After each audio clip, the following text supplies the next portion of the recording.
Welcome to another edition of the Ultimate Weigh-In Show. I'm your host, Manpreet, aka MMA Lock of the Night, and your boy on Twitter at MMALOT. And this week we're going over UFC 269, headlined by a lightweight title fight between Charles Oliveira and Dustin Poirier. Not to mention in the co-main event, we got the women's bantamweight queen defending her title, Amanda Nunes, going up against Juliana Pena and looking to further cement her legacy. And yeah, I had to start the stream off with the teaser for the new podcast that my guy Clint from Die Hard MMA podcast are going to be doing. That kicks off January 5th. It is a bi-weekly podcast that me and Clint are going to be doing. Not so much focused on the MMA betting side of things, because me and him dropped a ton of content for you guys from the betting perspective on a weekly basis. Myself, I drop about 4 videos a week. And then obviously my guy Clint has a ton of stuff that he does as well. But anytime me and him get him on a podcast together and we try to break down fights, we always divulge into other topics and conversations, and everybody really has enjoyed that aspect of our chemistry. So people have been hounding us to do a show together, and we're finally going to do it. So we're happy to bring you that Deadlock podcast starting January 5th, 2022. Like I said, bi-weekly. The first show is going to be at 7 p.m. Eastern. Make sure you guys tune in. But you guys are here for the Ultimate Weigh-In Show. You guys are here to break down the UFC 269 fights, and the weigh-ins just wrapped up about an hour ago. We did lose one fight. That one fight obviously being Alex Perez and Matt Schnell. Alex Perez was the one that missed by a quarter pound, but it was Matt Schnell ultimately who was not able to pass his medicals after he weighed in, and it's really looking like he should probably go up to 135 pounds because he's had consistent issues either making 125 pounds or even making it to the scale for 125 pounds. And then obviously we know Priscilla Cachoeira missed weight as well. But luckily I have somebody along with me that is going to help me break down this card. Now, you guys know me. I've been bringing the heat with the coaches, with some of the fighters. But the main thing that I really been trying to find with these coaches and fighters is guys that actually know what the hell they're talking about. You know what I mean? Like guys that bet money themselves, or guys that know the majority of the card, rather than just saying, you know, for 75% of the card that I don't really know this guy. But luckily I feel like I have a guest that can provide us with as much insight as possible. And before we even went live just now, he's like, I got a ton of bets on this card, so I can't wait for him to share them with us here. And I had to wear the red and white. I had to wear the red and white for the Canadian that I'm going to be bringing on. And considering that he hails from Surrey, British Columbia, Canada, I thought I might as well start this podcast off by saying, "G'day, Banchod. What's going on?" How you doing? I'm good, brother. I'm good. As soon as I saw you were from Surrey, I'm like, oh crap. For those not in the know, the Punjabi and Sikh community is largest in Surrey outside of India, and then second would be Brampton, which is where I'm from in Ontario. So we got the Punjabi connection just hitting strong here, brother. I grew up in Hollywood, so I'm well aware. Yeah, that's awesome. You must have had your fair share of butter chicken and tandoori chicken and all that stuff, right?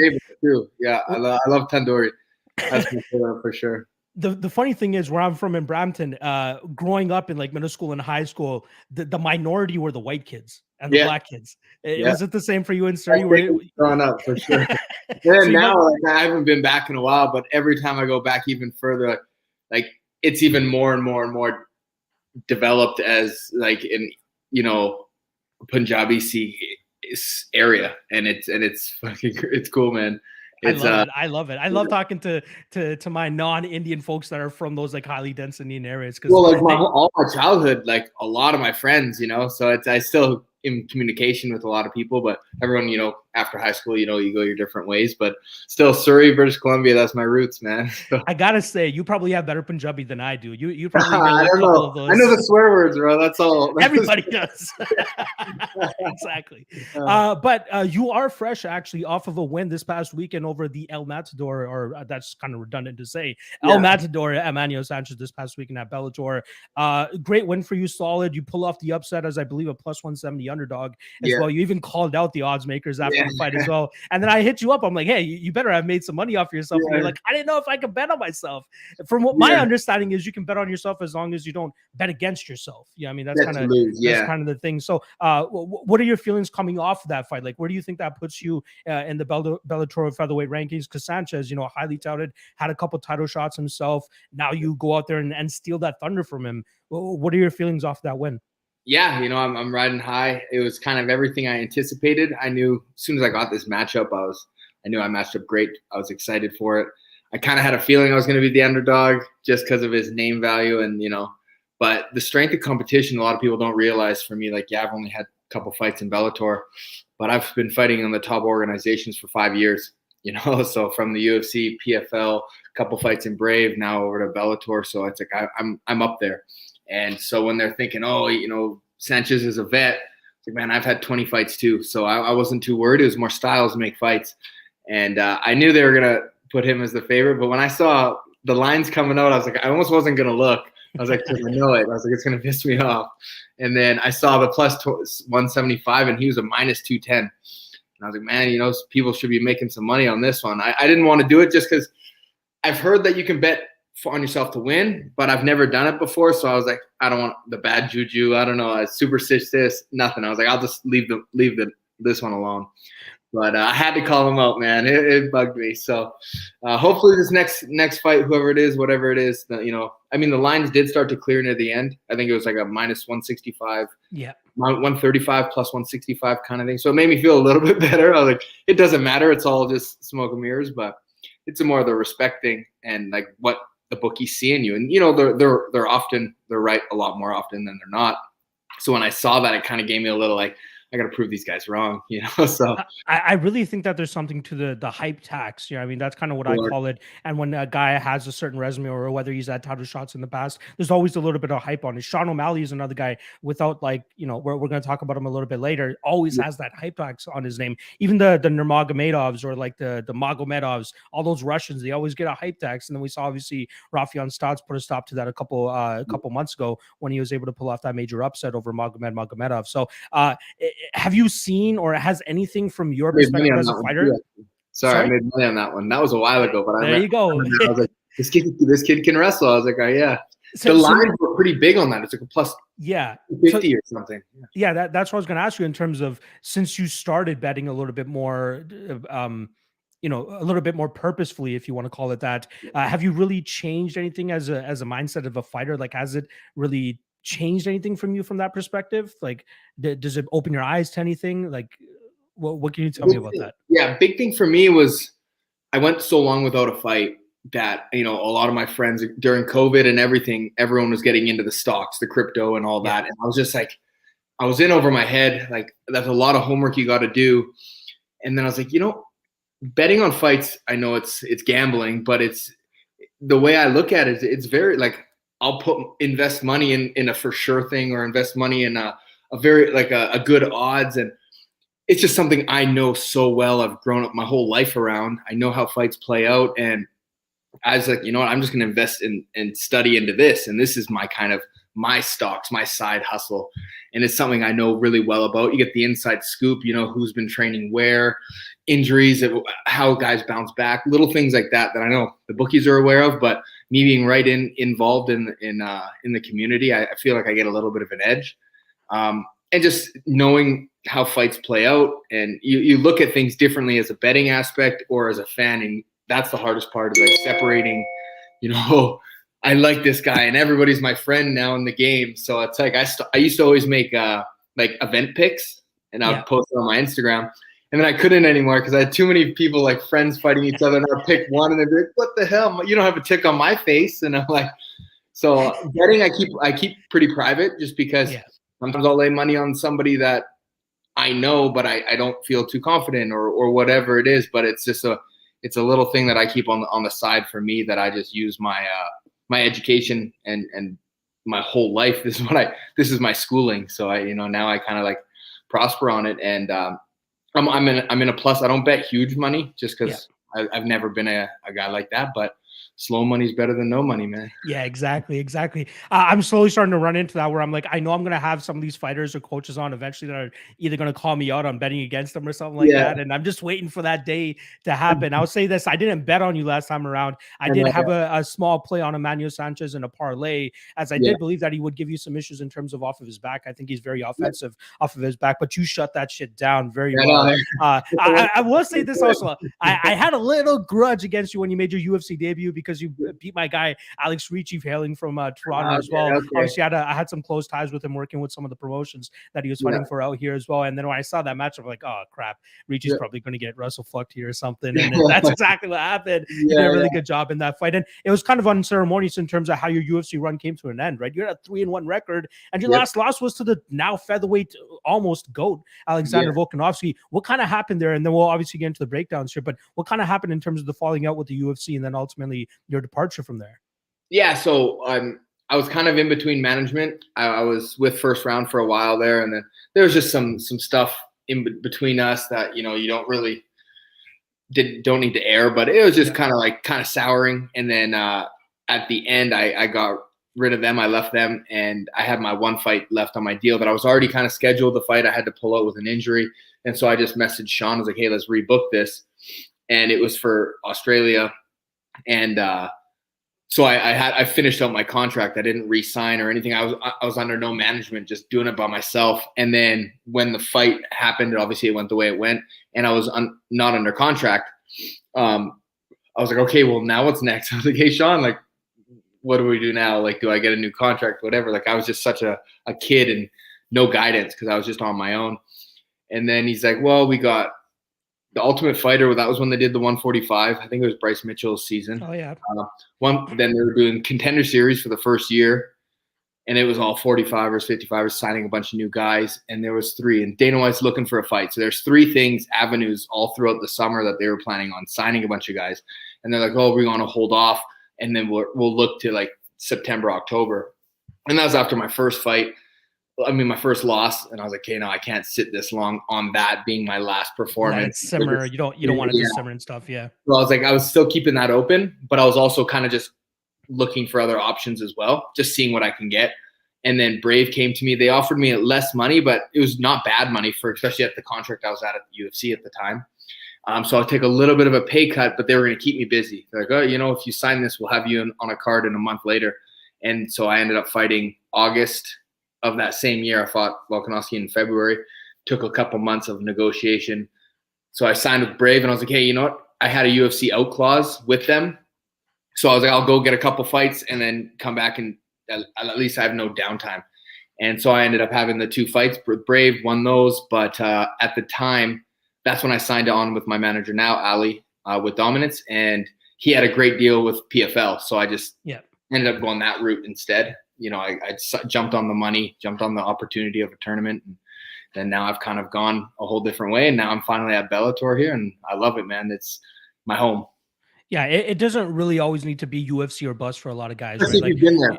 Exactly. You've been there. You've done the job. And you have a damn good record to boot as well, right? Just to have losses to guys like Adam Borics and Alexander Volkanovski. Those are top guys in that division as well. So I know even if you were to get that rematch against Adam Borics, I'm sure you have a different game plan that you want to go into there with and try to implement. And I'm sure that's one that you're banking on to get in the very near future here in Bellator. So I'm looking forward to that as well.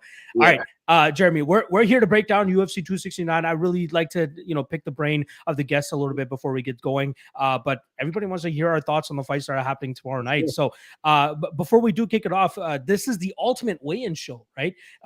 We'd like to take a little bit of a perspective in terms of what fighters look like on the scale. So I want from your perspective as a fighter, 1, have you ever had a really bad weight cut where you're like, I don't know if I'm gonna make it to the scale? And 2, what is your perspective on if a guy looks bad on the scale, he's more than likely going to perform bad in the cage? I've had some coaches tell me that they believe it's the replenishment that requires the fighter, like they need to go there and put the weight back on properly, no matter how they look on the scale. If they put the weight back on properly, they'll be fine on fight day. What's your perspective from a fighter's perspective regarding weight cutting and what fighters look like on the scale as opposed to into the cage? Yeah, I think the rehydration is 100% is what it is. I mean, you can hurt pretty bad on a weight cut, and the weigh-ins being at 9 a.m. Pacific here, you get like, especially if the fight's later on in the card, those guys are getting 36 hours, like a full day and a half. That's like, you could go through the worst weight cut and be a whole new person by the time you're fighting. It's the fights that are like first on the card where that they're roughly banking on like 24 to 30 hours of rehydration, and if they had a real bad cut, I still, they'll come out good, but it's the longevity. The third round, that's when they'll start to fatigue because the body it went through hell the day before. I've had a cut like that, and that's what kind of taught, I've trial and error through my whole career. And it was against Kyle Bochniak in New York, Long Island, 2017. And that was the hardest weight cut. It was just a nasty one. Things are supposed to line up and they weren't. They had a shuttling to a rec center for the sauna, and it was all over the place. I didn't have a scale. It was just, it was a messy one. And I felt like crap there. It took forever to cut the weight. And then once I got rehydrated, again, didn't rehydrate properly. And I won the fight, but I felt it in the third round. I was exhausted. I was like, man, I never want to feel this feeling again in a fight. So ever since then, I've just dotted the I's, crossed the T's, made sure my weight cut's on point. But it definitely affects guys. I think third round, later on, especially if you're early on in the card. It's honestly, I never even took that into consideration, is because the UFC event runs 6 hours, which is hilarious, right? Yeah. And that those guys first on the card obviously have a little less time to properly rehydrate and all that stuff. Sorry, you think you're fighting at 3 p.m. Pacific? You're the first fight of the card. Yeah. Your call time's got to be maybe noon, 1 o'clock. So you're not really your fight day nerves. You're crapping. You're peeing everything like crazy. You can't really eat very solid, good food. So you pretty much just have the day before. Where if you're fighting at 9 p.m. the main event, co-main event, you wake up in the morning and you got all day, a whole nother full day to be yourself. I love that perspective. I'm glad that you're able to provide us with that. Again, that's why I like having guys like you on that can give us that type of perspective. It's something small, but again, I think it does in the long run lead up to something that we need to take into consideration. All right, first fight of the night, and it's actually the one that missed weight. We got Priscilla Cachoeira weighing in at 129 pounds, missing the flyweight limit by 3 pounds. She's going up against our fellow Canadian, Jillian Robertson. In terms of odds, heavy chalk here on Jillian Robertson, who's coming in, I believe, minus 325 now. Minus 360 plus 325 the return on Priscilla Cachoeira. Pretty simple fight to break down, in my opinion, right? Jillian Robertson needs to drag this fight to the ground to have the optimal amount of success. She's one of those girls that seems like she goes submission over position. So sometimes she'll kind of go for a rear naked choke or a triangle and not really have it fully in, and then ultimately fall off on top or give up the top position to her opponents. But at times I kind of like that for if I'm looking to bet the fight doesn't go to decision, which I think is a pretty damn good spot here, considering that I do think she has a tremendous advantage once this fight hits the ground. I do think she'll be able to snatch up a neck. On the flip side, with Priscilla Cachoeira, she wants to keep this fight on the feet. And honestly, I say this with the utmost respect. I don't think she's the greatest fighter in the UFC. I think she's probably the top 5% or the bottom 5% of the UFC in terms of talent. But she has that heart and that durability and that KO power at 125 pounds for women. And I think that if she does survive the ground game here against Jillian Robertson, she should have some success later in this fight. However, I don't think that Robertson has as bad of a gas tank as what Gina Mazzani showed in her last fight, where she had tremendous success in that first round, grounding Cachoeira, but Cachoeira kept getting back to her feet, and then she just gassed herself out. And then at the end of the second round, we obviously saw Cachoeira knock her out. I got Robertson here, though. Honestly, I think she gets a takedown here. I think she snatches the neck within the first 5 minutes of this fight. Parlaying Robertson, don't really mind, but even the fight doesn't go to decision because that potentially covers a later Cachoeira finish as well. I like Robertson. I like the fight doesn't go to decision, which currently sits at minus 185. What are your thoughts on this fight? Do you share the same sentiments, or do you think that Cachoeira has a little bit of a shot here? Yeah, no, I pretty much think you've nailed it there, especially with the weight miss. I don't think she's going to have the game plan of dragging this fight out, tiring Robertson and getting the late finish or anything like that. It's grappler versus kind of striker, somebody who needs the striking, I guess. But it's not I don't think there's going to be a huge level of difference in the striking between the two either, especially enough to warrant a finish or outpointing to a decision or anything like that. So I think safe money would be on Robertson. I like it. Shout out to our guy Wakas. You're absolutely laying it on the table. Jeremey beating Sanchez cost me $1,000, but in that bout, I find me a good fighter going forward. Amazing grappling skills, very patient, sticks to the game plan. There you go, Jeremey. There you go. You got a fan of it. You got a fan right there. Sorry about the money. Sorry, but not sorry. Shout out to my guy Beltbetter here. Great question. What is normally your diet plan after you cut weight? After you make the weight, what do you try to? Do you have like a Yeah, I got ritual of food rehydration. Like biggest process? thing is no food, even though how bad you want to. Like everyone's like been dying for eating whatever, and you can't jump off the scale, drink a little bit of water, and start inhaling food. You're gonna end up throwing that up. I've been there, done that a few times too. Learned the hard way. Yeah, I work with Charles actually. He's a good friend now. Who the rehydration, the nutritionist at the PI, the UFC PI there. So he always, helps me out, gives me a little like protocol to follow. And majority of it's like a lot of like the electrolytes and carbs and stuff like that. And I'll do that for the first hour, just all fluids. And then I start getting the food in. And for me, I'm a guy that I like the same thing always. And my go-to is I go chocolate covered pretzels and peanut butter and jam with honey and banana sandwich, just like all the carbs I can. And then it's like normal breakfast food, whatever, pasta at night and stuff like that. But it's the pretzels and the peanut butter and jam sandwich that I can't wait for. I love it. Well, if you have a ritual and if you have a process, stick with the process. Oh yeah, don't get too crazy with it. I was 170 this last one. So Holy crap! 145 that night. That is insane. That is insane. All right, let's me, but it worked out. It worked out. Yeah.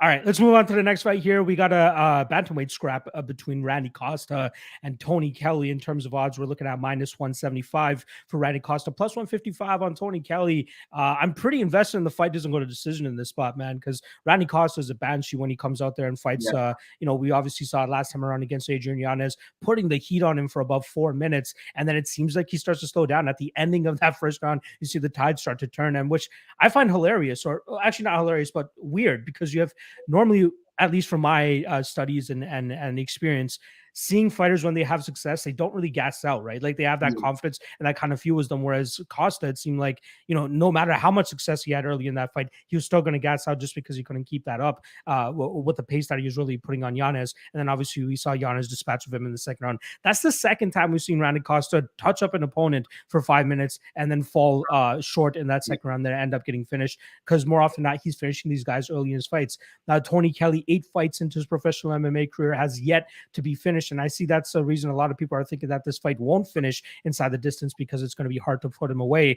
But when you only have 8 fights, you really haven't been tested, right? Especially against a heavy, unorthodox striker that he's going to be getting here against Randy Costa. However, I can't pay minus 175, minus 200 on a guy that shows that he has, I don't want to call it quit, but like, a little bit of folding over when things aren't going his way anymore, and kind of gives up the finish there. The official prediction is Randy Costa first round KO, but I like the under 1.5 here around plus 110. Either Costa kills him early, or I think that Tony Kelley eventually drags him to the ground and strangles him. But the fight doesn't go to decision. I feel like is a can't miss spot here. I'm sure it's up to about minus 350, minus 400, a little bit chalk, but I think it's more than deserving of it. I think Costa KO round 1, but Kelley can absolutely steal this in the second or third rounds. What are your thoughts on this fight? Yeah, like you say a lot about the experience, and I think Costa the same thing. I think he debuted at 4-1, which I thought was crazy. Yeah, just and he's learning on the job, So it's hard to lay money or be confident on guys with under 10 pro fights, because you never know. Like we were talking about the weight cuts, you don't know how he's rehydrating or how his camp went. When he gets in the cage, is he seeing things? Like guys with the over 15, 20 fights, they've kind of seen it all, and you know they're prepared. And I think that one's a hard for me, but I'm definitely taking Costa as well. I still think he's like the more pretty fighter. I think even if it were to kind of go past 1.5, 2, I still think he'll win a decision. So I would put money on Costa, but I think you're right, and I think he'll get the job done early.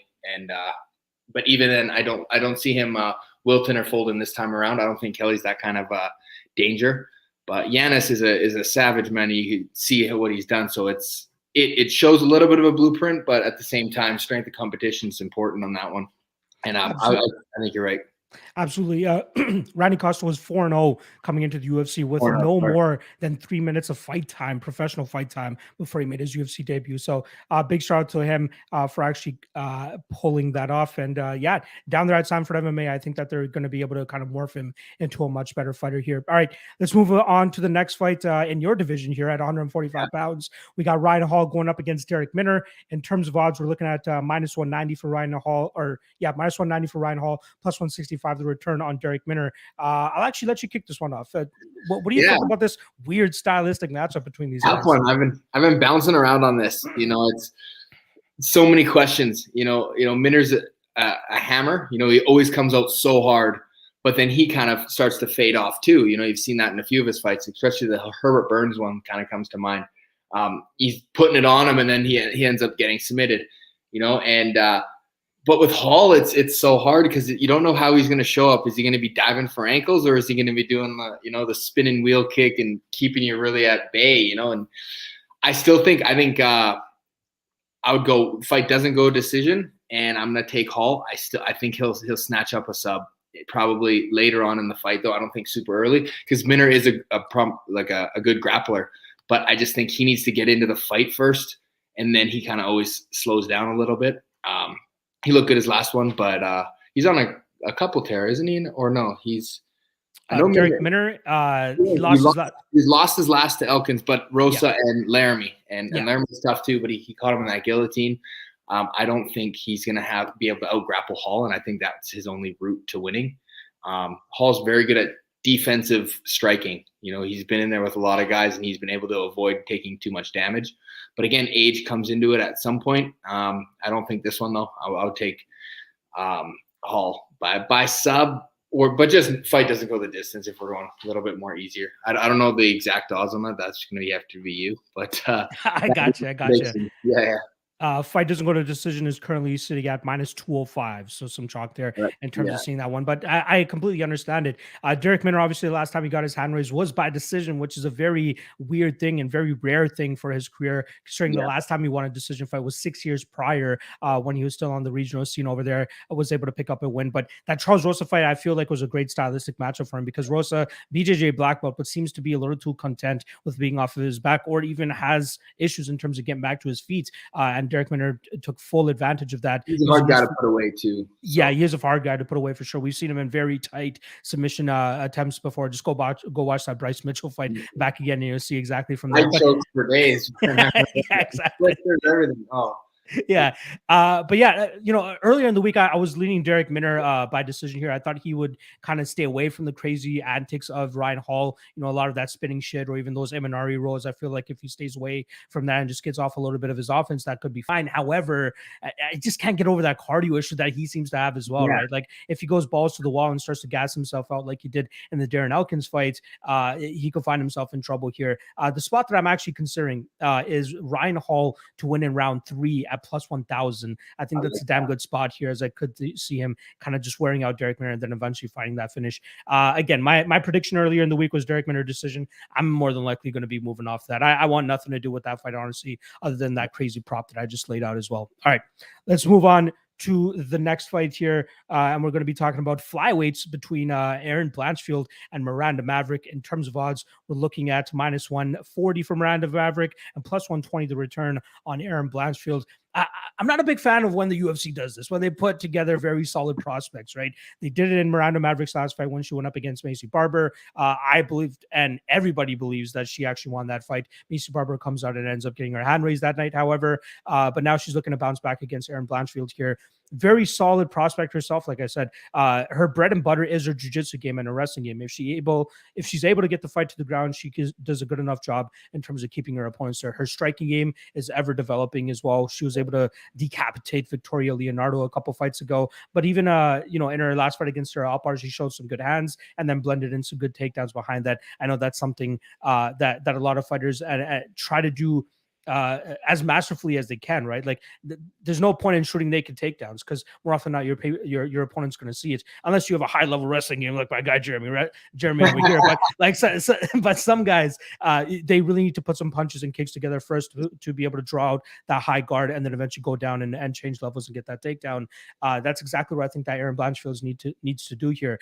I like her output. I think she's going to have the slight striking advantage in terms of being able to produce more output and more volume, and then chaining wrestling attempts behind that, I think, will be her key to victory here. Miranda Maverick could absolutely do the same thing, but I think that she relies excuse me, a little bit more on her physicality than her actual technique to be able to get her wins. I will say this. I know she moved up to Team Elevation over there in Denver. I love those guys over there. They have a great squad of gals that she can go out there and train with, but I just don't know if that's going to make a difference here. I do think that Blanchfield is the truth, and I do think that she'll come out with her hand raised. I think she's a decent underdog spot here at plus 120 as well.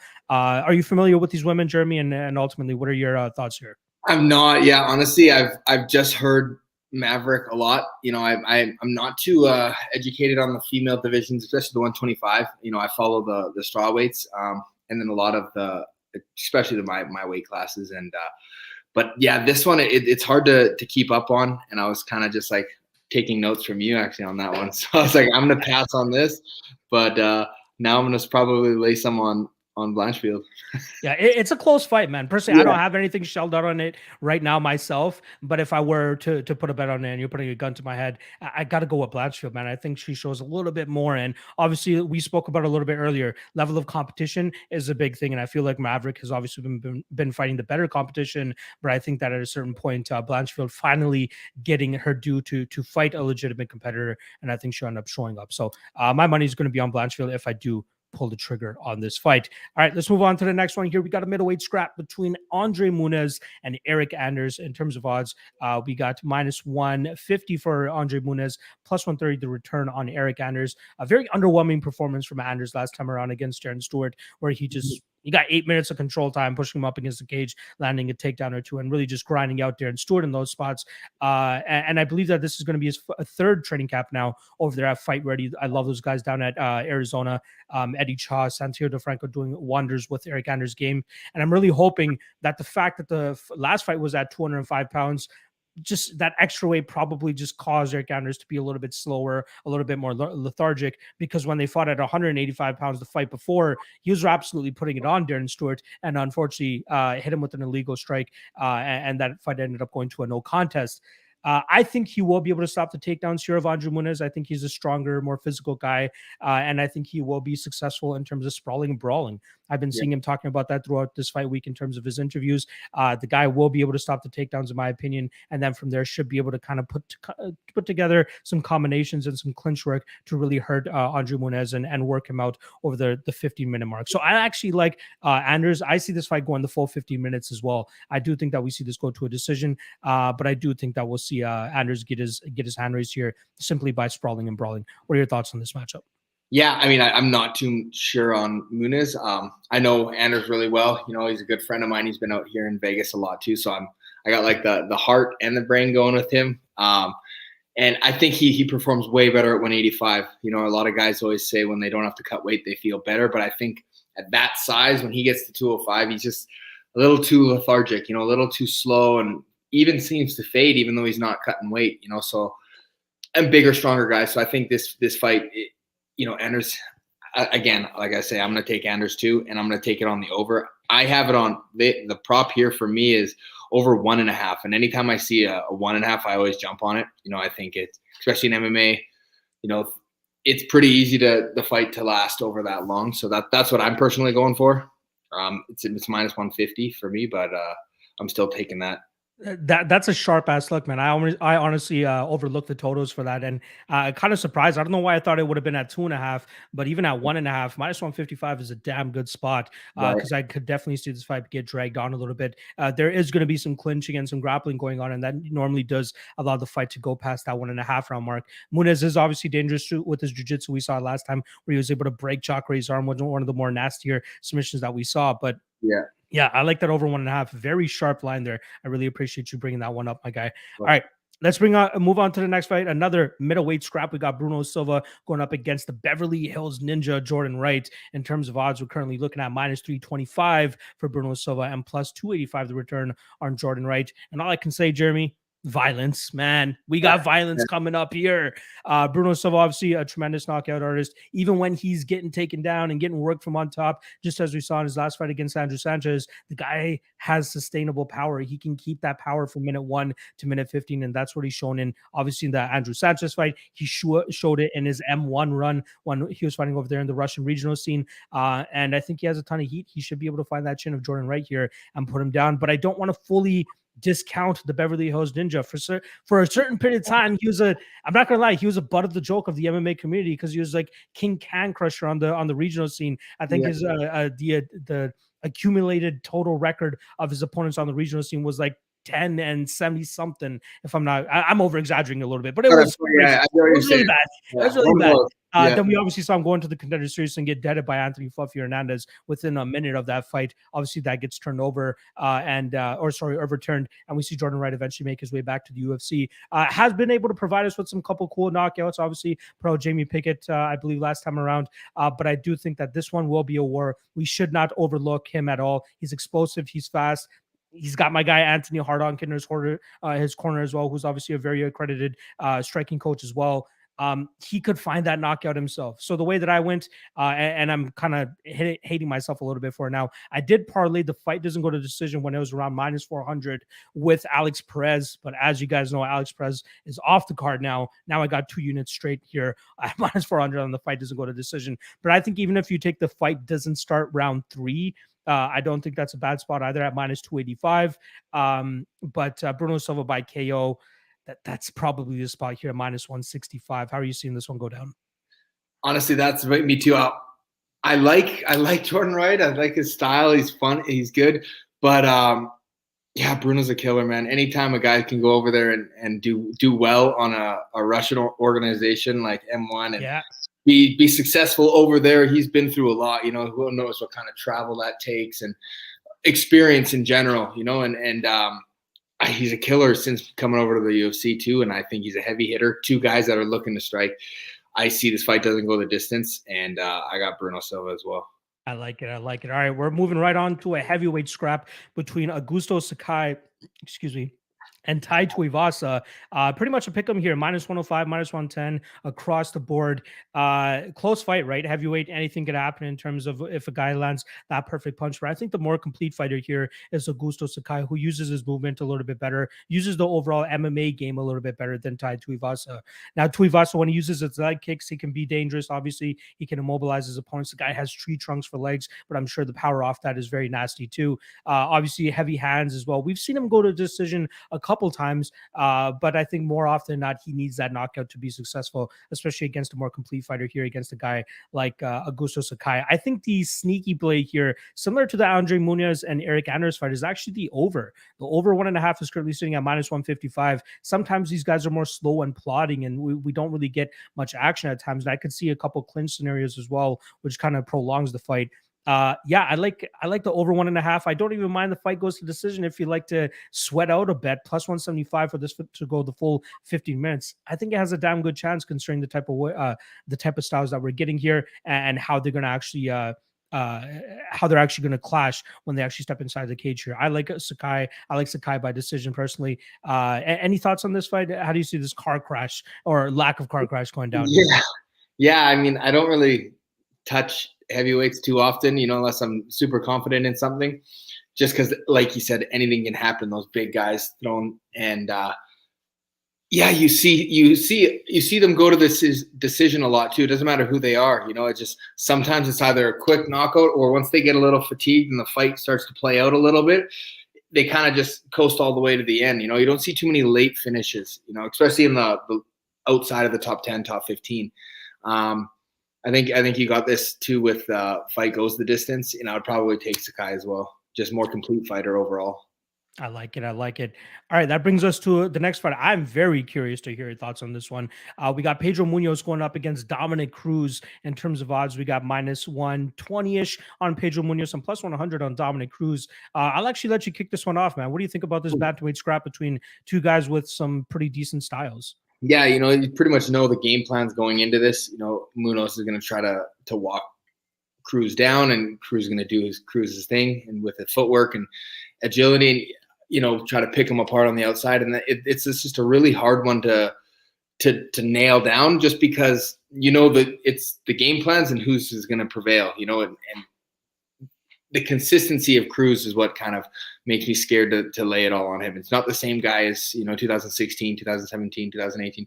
He takes a lot of time off, and when he's off, he's in the booth. So he's not in the gym training necessarily as hard as these other young, hungry guys that are on the come up. And he's kind of comes in for his celebrity fights every once in a while and comes back out. So it's tough to fully commit on him.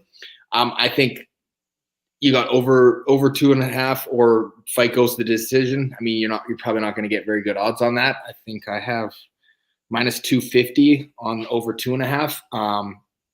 I think I don't think Cruz will get caught early.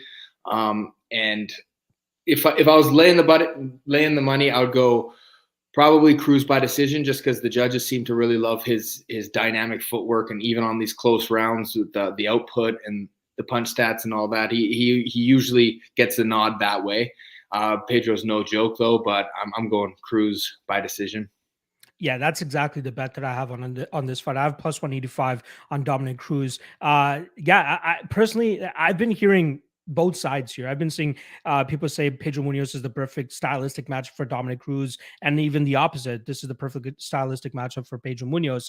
I am in favor of this being the stylistic matchup for Dominic Cruz to thrive, right? Pedro Munhoz kind of just plods forward, tries to throw big bombs, and really tries to like knock your leg into that third row as well, with how hard that he hits with those leg kicks. And I know a lot of people going back and looking at that Henry Cejudo fight and be like, look how effective he was with the leg kicks. Pedro Munhoz should be able to replicate that. And I don't think it's that simple, because Casey Kenny tried doing the same thing too. He landed the exact same amount of leg kicks that Henry Cejudo landed, but it didn't nearly have as much damage or effect as it did the last time that Cejudo was able to. Pedro Munhoz, obviously a very heavy leg kicker, but it's more so than just kicking the leg. You got to draw out the leg. And that's what I've kind of been getting from the guys that were over there helping out Henry Cejudo get ready for Dominic Cruz. Is like they were just using certain movements to try to bring out that leg of Dominic Cruz so that they can attack it. And they knew almost every time if they did a certain movement, it was going to bring that leg out, and they're able to attack it effectively. Will Pedro Munhoz be able to do that? Personally, I don't think so. I think he's one of those guys that's just going to plod forward and try to just land his damage at any means necessary. I know those guys at American Top Team are top tier coaches, but when you have so many goddamn fighters to look after, I'm not sure if they can look at that specific thing to be like, hey, this is what you need to do to get. They'll probably glaze over it, but they won't say what exactly Pedro needs to do to go out there and actually bring that leg out. So I think that could be one thing. Not to mention Dominic Cruz does a damn good job in terms of mixing in takedowns, at least most recently, compared to just doing his old school Dominic Cruz moves, right? He has a very underrated wrestling game just because everybody talks about his striking and his movement, but I think he should be able to be good enough to change levels, maybe throw some feints in there with takedowns, but then get back to that figure eight style footwork movement that I believe he calls it. And I think he should be able to decision his way to outpoint his way to a decision victory here. +185 for a decision prop, and his money line at +100, I think is insane, because you might as well make his decision line his money line, because that's how he wins, man. The last time he got a knockout victory was Takeya Mizugaki, and I believe that was just a lot of pent up rage having to be off for as long as it was because of injuries. Comes back and knocks out Mizugaki. But Pedro Munhoz has taken plenty of shots on the chin by much harder hitters, Cody Garbrandt, a ton of guys that have hit him straight, Jimmy Rivera as well. And they were not able to knock this guy out. I'd be surprised if Cruz puts his lights out. So yeah, I'm on Cruz. Seems like my guy Jeremey likes Cruz as well. Yeah, Dominic Cruz. Let's fucking go. Prelim headliner. We're gonna try to keep bias out of this, my guy Jeremey. I know you are an Extreme Couture man. We got Dan Ige representing Extreme Couture. I believe our guy Eric Nixick's going to be in his corner as well. He's going up against Josh Emmett. In terms of odds, we're looking at -150 now for Josh Emmett, +130 the return on Dan Ige. Josh Emmett actually opened up as a -225 favorite, and steady money has been coming in on Dan Ige to bring that line down now. Curious to hear your thoughts on this one. Josh Emmett obviously coming off a lengthy layoff. He had an injury, not to mention a couple deaths in the family that I feel like he could kind of turn into motivation to go out there and really try to perform to the best of his abilities tomorrow night. What are your thoughts on this matchup? And I'm sure you've been working with Ige for this matchup. You've had a couple rounds with him. What can you tell us without really showing the cards here? Yeah, this one's a hard one for me. I'm just more so because I'm so invested. Dan's a good training partner of mine, and it's a tough, hard fight. You never want to see him be the underdog. I like the lines closing up, rightfully so. A lot of money coming in on Dan, and it's a tough fight. It's a firefight. It's almost like coin flip in the sense of anything can happen in there. And Emmett, he's a hard hitter. Dan's a hard hitter. They're just gonna come, meet, and I want to stay away from all the predictions and all that too. You don't know what kind of game plans. Alpha males coming in, they might come out and try to wrestle. Yeah. Like Zombie had some success. I think Dan's going to be the faster, sharper, quicker fighter. But it's very tough. Again, Emmett's been off for 2 years. Yeah, 2019, I think it was. He actually fought June of last year, where he had that crazy fight with Shane Burgos. Yeah, that's right. Yeah, so that's still, a year and a half we're looking at, and I think he had a couple surgeries, knee surgeries. Yeah, he's always had some stuff going on, so you never know what kind of Emmett's going to show up, just because he's had such a hard time staying consistently healthy. I'm sure he's coming into this one good. He looked good on the scale. He looked good all around. So I'm just looking forward to a good fight, man. And I'm really hoping and wishing and putting it on Iga here. I'll give you the pass here in terms of not dropping a prediction. Yeah, I completely understand it. I get it. And then I'm going to warn you. I say this with the utmost respect in regards to Dan Ige. Personally, I think he's been a little bit of an overachiever, winning fights that he probably shouldn't have ended up winning. Right, the Mirsad Bektik fight, the Edson Barboza fight, like the guy. But then when he gets to that point where he's getting his main event slot, he comes up a little bit short. Whether it's the skill difference, Calvin Kattar, very tough opponent, obviously, and then obviously Korean Zombie, very tough opponent himself. I feel like this is one of those big spot moments where he might end up letting the moment almost get to him. Josh Emmett, very skilled fighter in his own right, very fun fighter to watch, very difficult fighter to deal with, right? He seems like one of those guys that could use his wrestling effectively, but he just doesn't use his wrestling, right? He goes out there and just tries to throw big bombs and tries to really hurt his opponent and get them out of there. Dan Ige, say what you want about him. Very durable, though. The guy can take a shot. Yeah. Very hard to put him away. I'm sure he's a very tough training partner as well to deal with when you guys are going at it and having those rounds. But I think that Josh Emmett should be able to deal with any type of approach that Ige has here. Ige might be the sharper and quicker striker, as you were saying, but I think he's going to have a hard time dealing with the power that's going to be coming back his way. If Josh Emmett goes out there and either looks to feint takedowns as well, looks to kind of change it up as much as possible, I think that will give him some solid success here. However, that layoff, everything that he's gone through, it's a little bit too sketchy for me to truly trust him, especially not at that minus 220 line. Minus 150 I'd consider a little bit more, but I think that this is one of those fights that we can even lean on the overs in this fight. I do think both guys are quite durable. Over 2.5 currently sitting around minus 190. Let's just leave it up to judges to give us the rightful winner, but if it hits that over 2.5, I'd rather just bank on that than picking on a money line side here. So yeah, I like Josh Emmett. I'll take him to win this fight by decision, but not with the utmost confidence. Shout out to our guy Eric Nixick as well. Hopefully he's able to pull it off with our guy Dan Ige. All right, we are about to jump into the main card here. Shout out to the 140 live viewers that we currently have. If you guys haven't already, make sure you guys hit that like and hit that subscribe. And I've already dropped Jeremy's Twitter handle and IG page, I believe, in the description below. So if you guys want to go give him some love, click that link and then hit him with the follow. Again, he's just engulfing himself in the MMA betting game, so you guys will definitely get some tidbits out of him as well. So make sure you guys go check that out. All right, first fight on the main card, Jeremy, here. I'll let you kick this one off. 135-pound fight between Sean O'Malley and Raulian Paiva. In terms of odds, as you expected, heavy odds here for Sean O'Malley, minus 290, plus 260 the return on Raulian Paiva. What are your thoughts here? Yeah, I mean, I got O'Malley. I think he's a little high. I still think he's the favorite. I think he'll get the job done. I just don't like the odds on it. I don't think I would touch it at minus 300 or whatever he is. I think he's I have it at 310 here on my odds here. I don't think he's worth that value. I definitely think he's going to win. I think he's going to pick on the outside, and it's going to be an over. That's where I would kind of go. I would go on the over 2.5, or even O'Malley by decision. I don't think he's going to be able to put Paiva away, but I think with his striking and his finesse, I think he'll be able to keep it away, and I think he'll be the bigger, stronger guy, and not get out wrestled or out grappled that way, and be able to find his way to his feet and pick him apart to a decision. So I'd even take O'Malley by decision or the over at 2.5.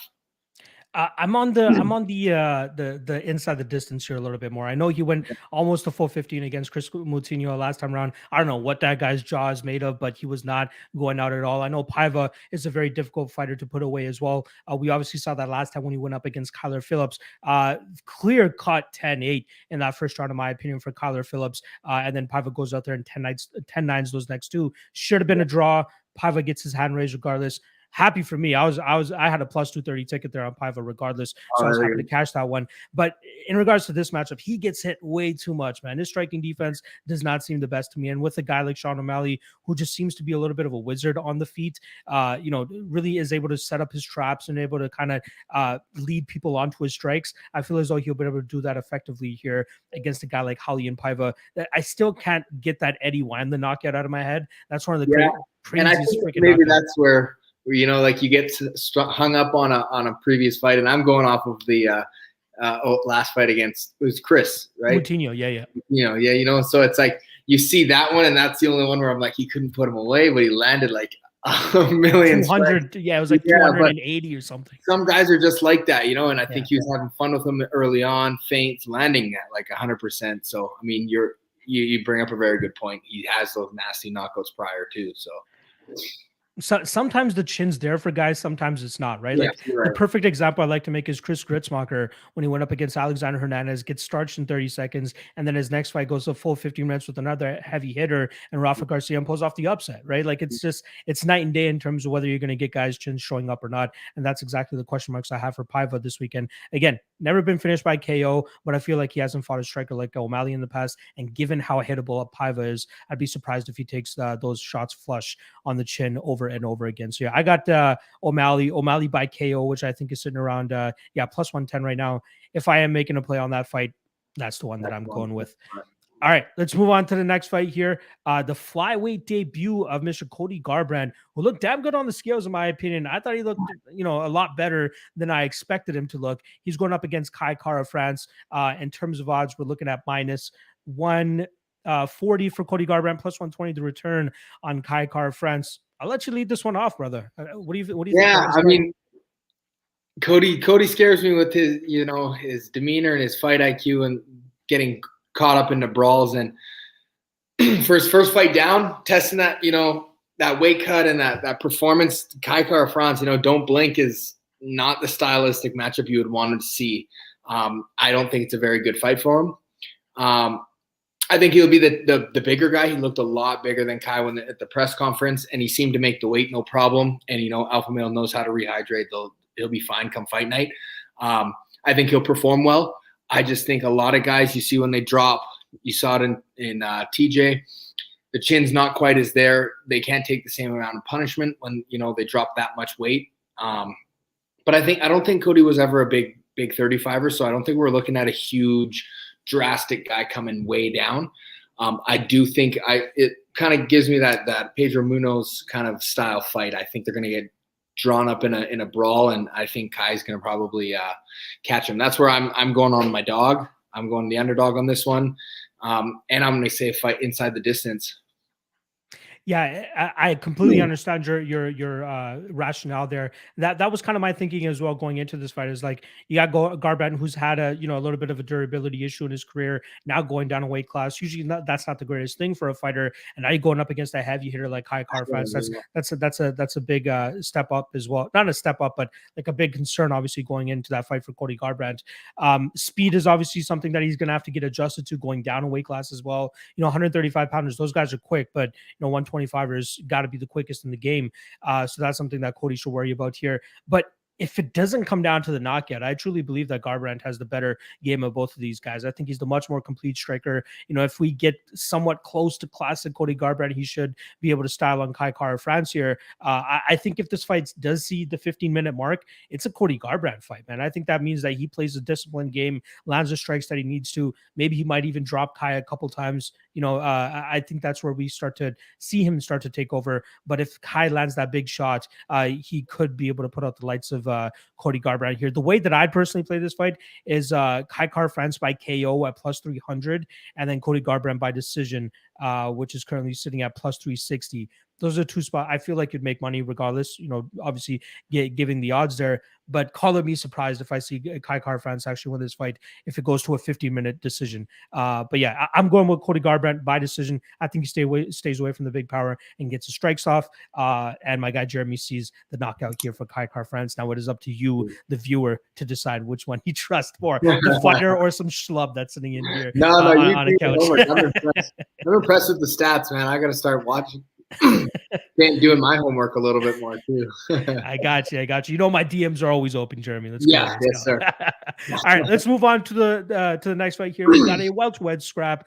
Barn burner, I believe this one will be between Jeff Neal and Santiago Ponzinibbio, and it's looking like it's an even money fight now. I did see some money coming in on Santiago Ponzinibbio earlier in the week. I'm seeing -110s. I see a -125 is the biggest line I see for Ponzinibbio here. Obviously, the return on Jeff Neal at +105. Two strikers. Santiago Ponzinibbio a little bit more crafted using his 8 limbs compared to Jeff Neal, who seems to be a little bit more of a boxer with a damn nasty high kick as well. Jeff Neal riding a 2-fight skid right now, obviously against Wonderboy Thompson and Neil Magny. I think those two guys are some of the toughest stylistic matchups for anybody. I don't care who you are. If you get dragged into the game of a Neil Magny or even a Wonderboy, more than likely you're not going to be able to come out on the other side, especially if you don't have wrestling to boot. And that's not Jeff Neal's game, right? Jeff Neal is a striker. He likes to go out there and really put his hands on you. And I think now he's finally getting a willing dance partner in Santiago Ponzinibbio, who's going to be standing across from him, whether it's in the pocket or whether it's in kicking or boxing range. They're going to be able to get their strikes off. Now, Ponzinibbio might be the more aggressive fighter here, coming forward and throwing, big shots and wallowing shots. But I think that's where we're going to see classic Jeff Neal come out, landing the straighter, crisper punches down the middle, countering effectively. And I think his straight down the middle, not to mention his head kick, is going to be absolute money in this fight. I got Jeff Neal by knockout as well. I think that he finds that chin of Santiago and puts him out here. If it goes 15 minutes, yeah, I'll be sweating it a little bit because the judges could possibly sing that forward movement and aggressiveness of Ponzinibbio and possibly give him the fight. But I think people are just writing off Jeff Neal a little bit too quickly here. He was the favorite going in against Wonderboy. He was the favorite going in against Neil Magny. And now all of a sudden, everybody's just throwing him to the side. These are those moments as predictors and analysts. I feel like we need to take advantage of the line, maybe recency bias in a sense, to be like, let's not forget that this guy's still a damn good fighter. Stylistically, he had horrible matchups last time around, but now he has a fighter that's going to give him the fight that he wants. And I think we see Jeff Neal come back to form. Last thing I'll say about this, and I'll swing it on over to you. I'm not rating or handicapping that DWI thing that he had from Thanksgiving. I really think that was one of those, like, it's Thanksgiving, folks. Let him have he had a drink and he was like over the limit. Exactly. Yeah. If he was like shit faced and if it was really bad, I don't think he'd be fighting. I don't think he's that guy that would have sabotaged himself to that extent of getting fucked up throughout training camp and then trying to go up against a nasty guy like Santiago Ponzinibbio, especially after a 2-fight losing skid. So let's cut him some slack over there. The guy showed up. The guy looks mean. I liked his get up for the press conference yesterday that he had as well. I think he's game. I think he's ready to go. And I think he takes Ponzinibbio's scalp back home with him to Texas here. So I like Neal, like I said, Neal by KO, currently sitting at +175. Jeremy, lay it on me, brother. How do you like that? Yeah, I have to say the same on that deal. I think he was just probably a little bit over the limit. He got a hard time. Unlucky. I probably had a glass of wine at dinner or something like that. It's Thanksgiving.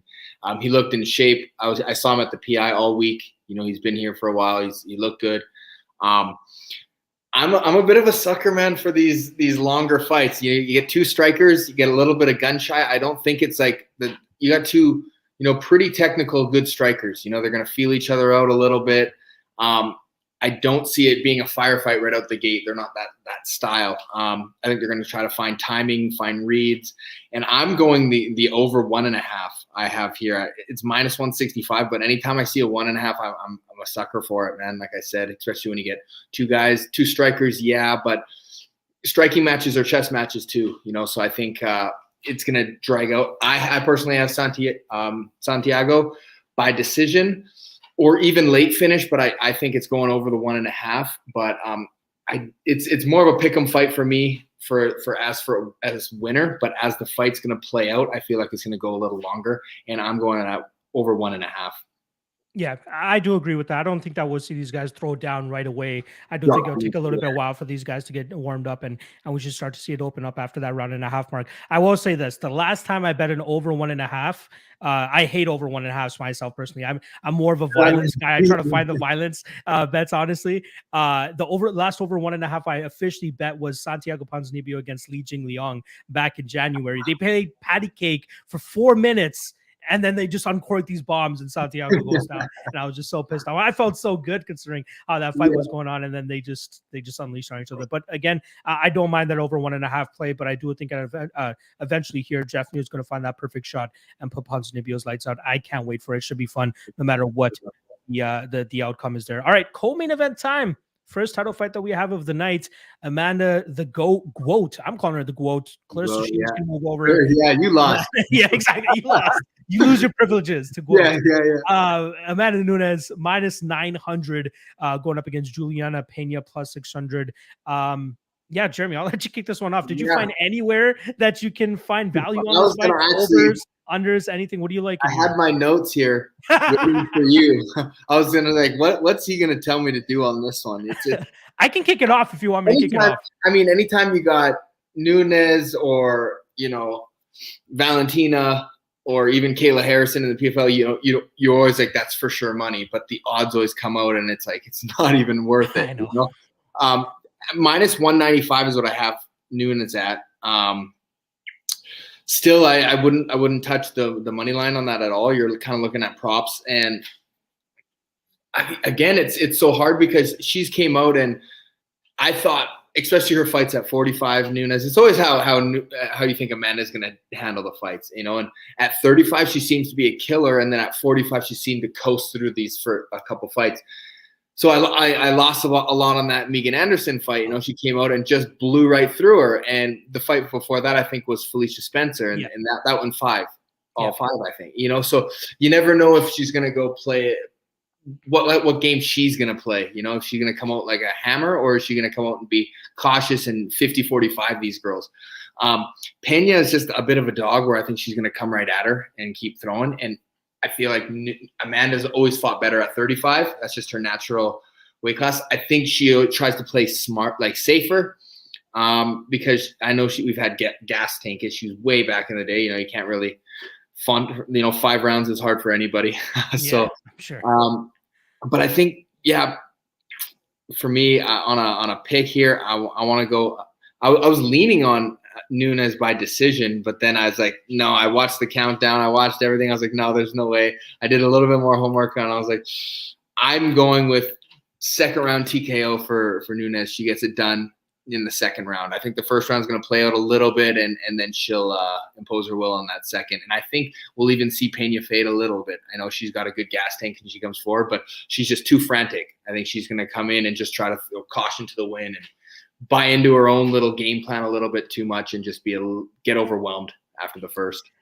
I was honestly, since the moment Megan Anderson stepped inside the cage or into the UFC, I was waiting for the moment she fought Nunes because I was going to hammer that under, and that the first round, I knew that Nunes would dispatch her quickly. I do not believe in Megan Anderson at all. Like, she's intimidating. She's big. That's all she's got going for her. I don't think she's technically that good. The Norma Dumont fight, she one punch knocked her out. But I felt like if that went on any longer, Dumont was probably going to take over.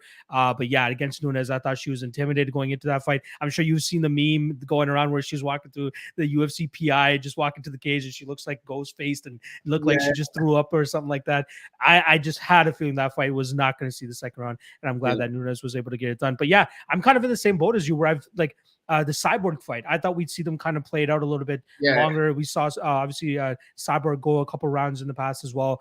Nunes would start to really flesh out her game and starting to go longer, and then these women just decide to say fuck it and throw bombs at each other, and that over ends up crashing there. And then even the Jermaine Durandamy fight, I thought that was a great fight for Nunes to get the finish, drag the fight to the ground, choke this girl out.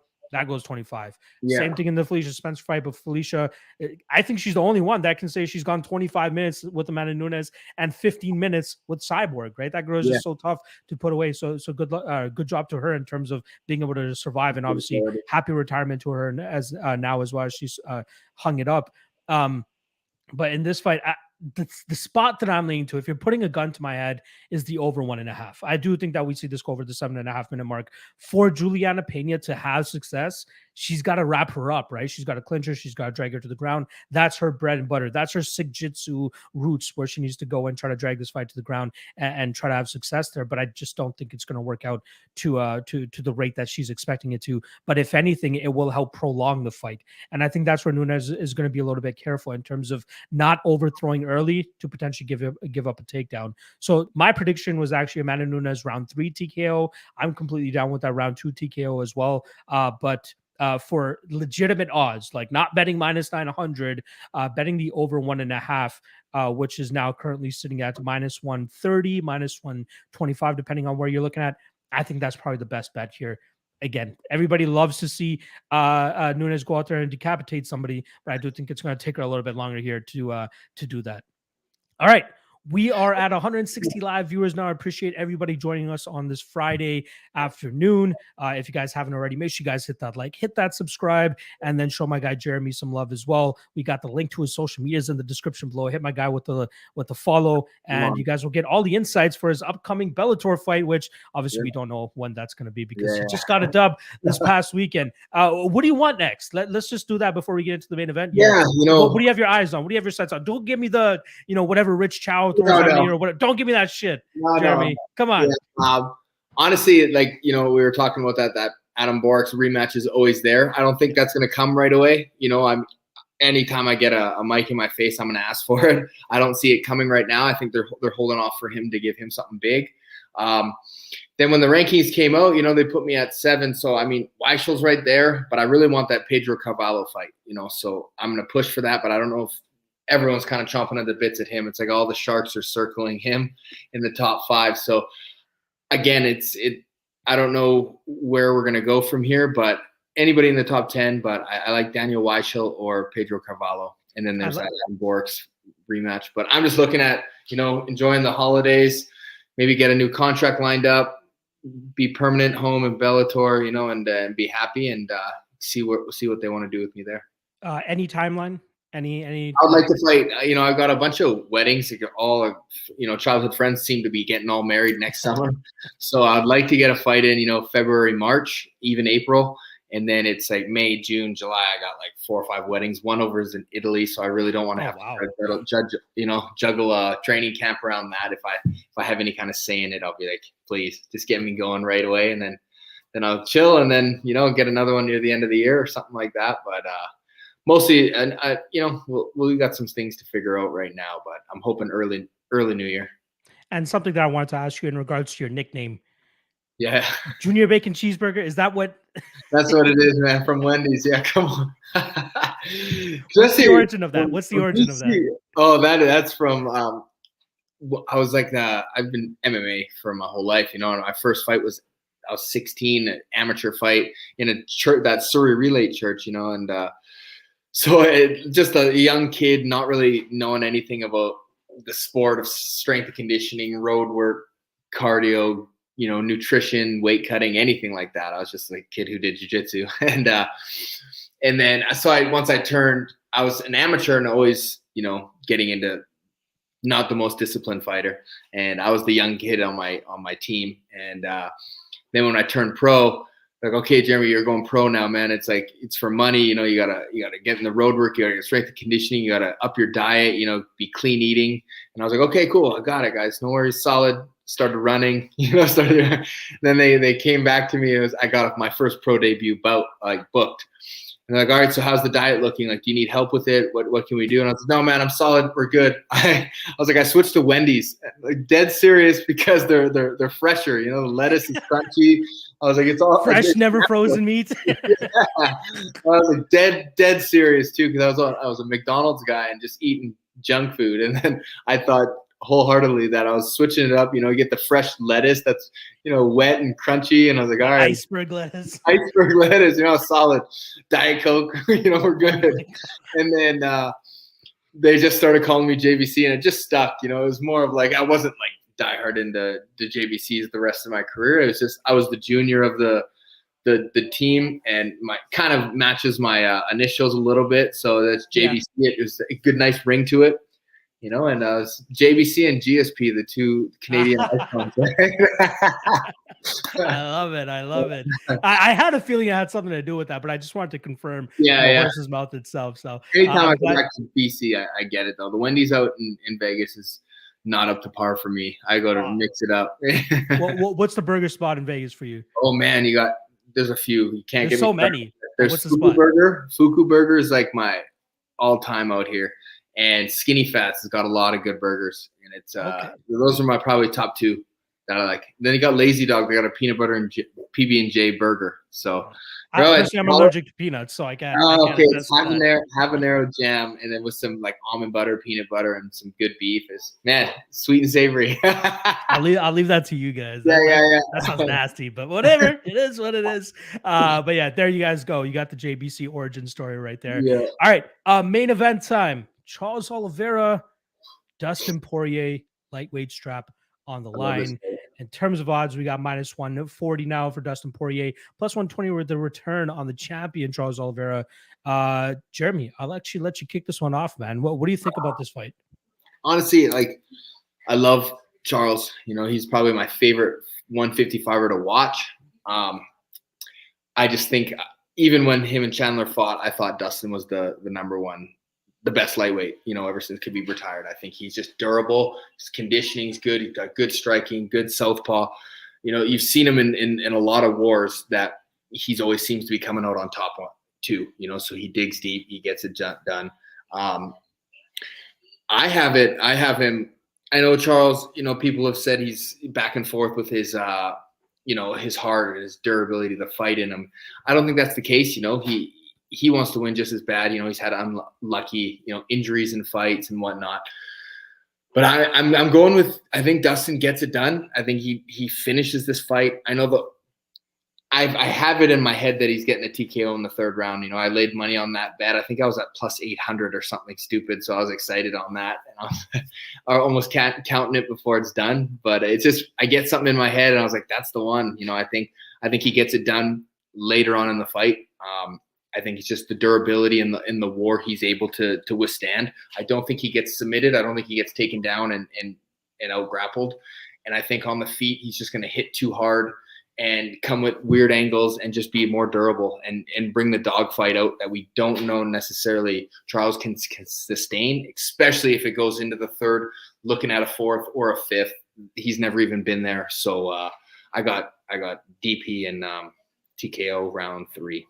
I like it. Me and you are pretty much on the same page here. I do like Dustin Poirier as well, but I think the money line side here is a little bit volatile considering the fights that Charles Oliveira normally gets himself in. The guy either goes out there and kills or goes out on his shield, right? Like, yeah. I think in his 28 UFC fight career, he's only seen the judges' scorecards 3 times. Yeah, one of those most recently being against Tony Ferguson, where Ferguson just could not get out from under him. And he just kept getting laid out on the ground there. So saw BJJ work there from Charles Oliveira, as we would obviously suspect. But here against Dustin Poirier, man, I'd be surprised if he gets stuck in a similar spot. I do think he'd be able to work his way back to his feet, or maybe get choked out on the way trying to get back to his feet, which for me is fine because I like the fight doesn't go to decision here. Again, super chalked. I actually have it parlayed with the Tony Kelley and Randy Costa fight doesn't go to decision. That's saying roughly around minus 130, or that's what I actually got it at. I think it's probably a little bit higher now, maybe minus 160, minus 170. But I'd be surprised if either of those fights see the scorecards here. Again, either Charles early or Dustin starts to pull away a little bit later. Another prop that I like here, if people have access to it, fight won't start round 4, is at minus 170. Excuse me. I think that's a really good spot as well. I'd be surprised if this goes over that 15-minute mark, man. I'd be surprised if we actually have to enter round 4 for this fight. Again, Charles is very much improving with his striking game.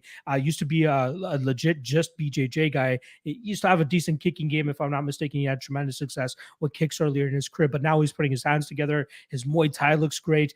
He's knocking dudes out now too, which, you know, we didn't really see. He used to just strangle them in the past. But Dustin Poirier, in my opinion, better boxer, may not be the better overall MMA striker, given the fact that Charles Oliveira just creates so much chaos with his aggressiveness and kind of just throws technique out the window at times just to kind of put it on his opponents.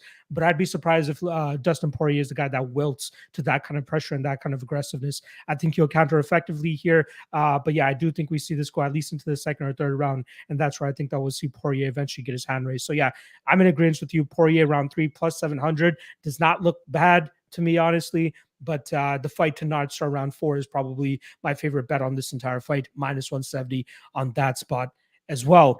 All right, Jeremy, on the way out here, the one thing that I like to do on the back end is kind of give our lock of the night play or your most confident play on the card, what is the one that you either have the most money on or the bet that you feel most confident about on this card? Again, I'm a sucker into building it in my own head. I think it's that Dustin Poirier fight doesn't go the distance. That's what I personally have the most money on as well. But I think that's the kind of lock of the night would be that fight does not go the distance. And then if you even want to add a little bit more, you're going with Dustin Poirier in the third round. I like it. I like it. Personally, I win with that doesn't go to decision as well as Kelley and Costa parlayed with it. Like I said, I got around minus 130-ish for that. I'm hoping for some violence this weekend, man. I think there's a ton of spots where we can see a fight finish inside the distance. 14 fights kicking off at 5:30 p.m. Eastern tomorrow, so don't get caught napping. It's a little bit earlier than we're used to with this pay-per-view cards, but they got 14 fights, so I'm happy with that. You got any plans for the fights tomorrow, Jeremy? Are you having friends and stuff over, or hanging out? What do you normally do? Yeah, I like me and my wife. We just like instead it's like our ticket, it's whatever it is, $40 each, $35 each, and we get to watch it in our living room. I'd always try to stream it and stuff like that. Lagging and you're rebooting it, and I was like, trying to find another stream. Yeah, I was like, you know what? We're spending the $60 and just have me, my wife, and we get to, couch potato it all day. I get all my workouts done, like I'll be fasted, do like 2-3 hours of training in the morning. So I'm just done and then get to eat everything all Saturday night and watch the fights. That's kind of what we look forward to. So I'm excited for it. Yeah. If I don't get to go to the fights, I'm staying home. I'm watching the fights on my couch. Maybe have a friend or two come over, but nothing crazy, man. I don't want people talking about, what's Conor McGregor doing next? Nah, we're watching Dustin Poirier fight Charles Oliveira. Money I'm making, man. Come exactly. I'm sweating, waiting for a decision or waiting for this. exactly. I do actually want to ask you this one question, then I'll let you go out of here. Yeah. Have you had a bad beat with betting yet, where you had, a bad decision or a bad stoppage or something like that? Is there something that sticks out to you?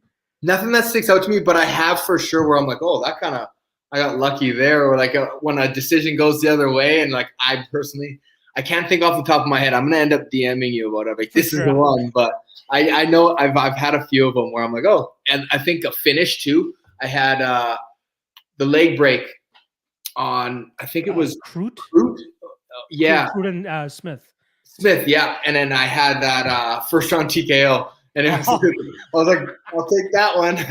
And then same with Uriah Hall.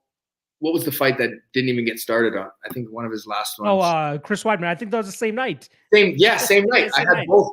It was like I went first round knockouts by accident, both of them, because they were like the automatic favorite or something like that. And it was an accident to make the bets, and then they both came through. And then same with Wei Li and Rose.